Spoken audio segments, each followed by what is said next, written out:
අභ්‍යවකාශය ජයගන්න කලින් අපි මොස්කව වීඩිවල තරු හෙවවා.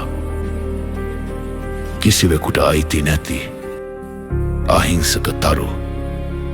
ඇයත් ඒ වගේ තරුවක් අපි ඇයට නමක් දුන්නා ලයිකා.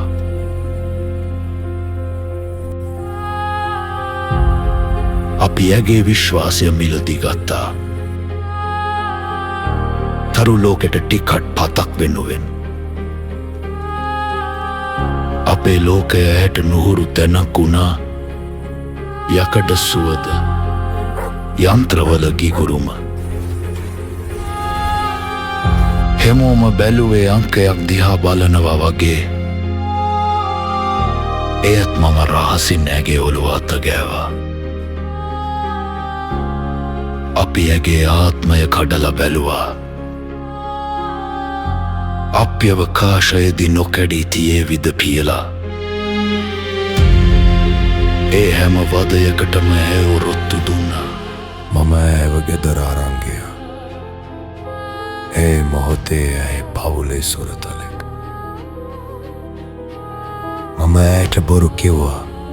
කැප්සියුලේ ළඟදී සමා වෙන්න කියලා කොඳුරන්න හිතුණත් වචන පිට වුණේ නෑ. ගුවන්ගත වීම ඇගේ හදවත කෑ ගැහුවේ.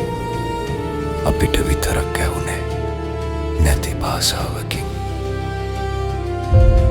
ඇය තමයි පෘථිවිය දිහා පිටතින් බලපු පළවෙනි ජීවිය.